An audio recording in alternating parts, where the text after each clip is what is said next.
April 1945, and the war that had swallowed Europe for 6 years was collapsing in on itself.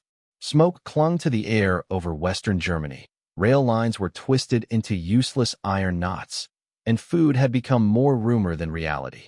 Liesl Bauer, 22 years old, and once a communications auxiliary typing reports in a gray office while sirens screamed overhead, stood near a shattered rail yard with a cluster of other German women, waiting for the Americans to arrive. She had never fired a rifle in battle, never charged across a field, yet war had claimed her all the same, grinding down her body with shortages and her mind with fear. For months, she had lived on shrinking rations, thin bread stretched with fillers, watery soup, potatoes that tasted of earth and desperation. Meat had disappeared from her life almost entirely. The propaganda she had grown up with whispered in her head even now. If captured by the Americans, you will be abused. If captured, you will be starved. If captured, you will suffer. So when U.S. soldiers approached, calm, dust-covered, rifle slung but not raised, Liesl braced herself for humiliation. Instead, they motioned for the women to raise their hands and step forward. There was no shouting, no blows. Names were taken, belongings searched, and the women were loaded into the back of a truck that smelled of canvas and oil. Liesl sat wedged between two strangers, too tired to speak, her stomach cramping with hunger so sharp it felt like a blade. At the temporary holding camp, the sky was cruelly blue above rows of simple barracks and folding tables. The women were guided into a line. Liesl expected interrogation, perhaps punishment. What she did not expect was a metal tray pressed into her hands. She stared down in disbelief. A thick slice of meatloaf steamed beside a mound of white mashed potatoes glistening with gravy. Green beans lay to one side. A slice of soft white bread rested at the corner. For a suspended second, she did not move. It looked unreal, like a picture from a cookbook she had once seen before shortages hollowed out daily life. She had not seen meat like this in over a year.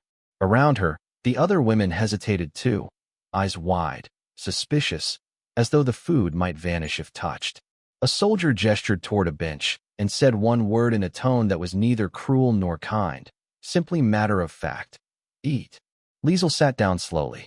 The first bite burned her tongue, but she barely felt it.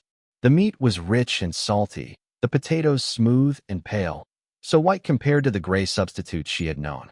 Across from her, a woman began eating too quickly, barely chewing. Another wept openly as she swallowed.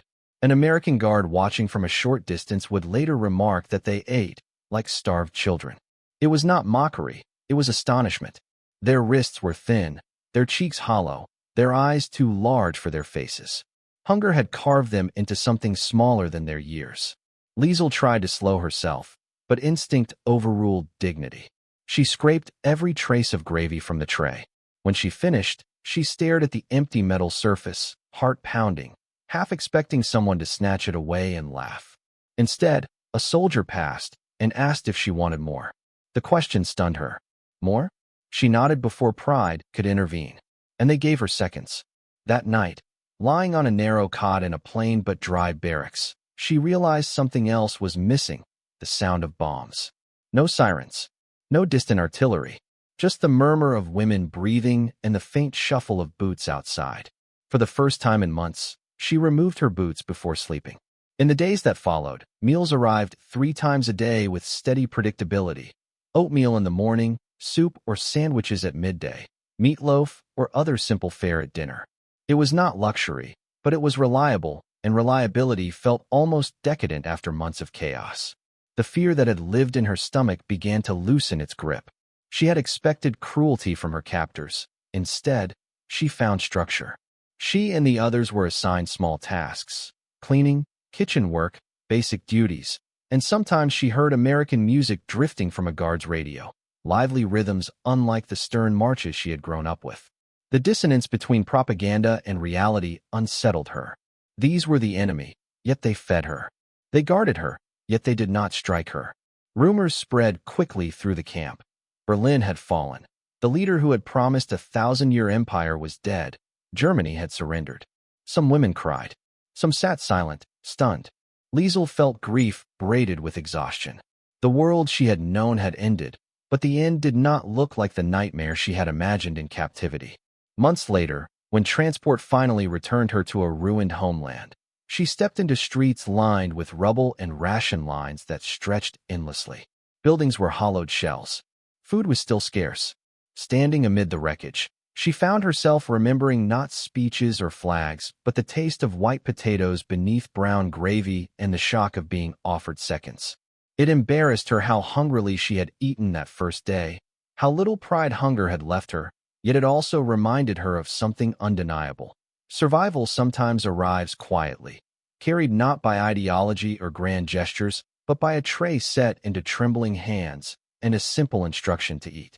Years later, when she spoke of the war, she did not dwell on battles or politics.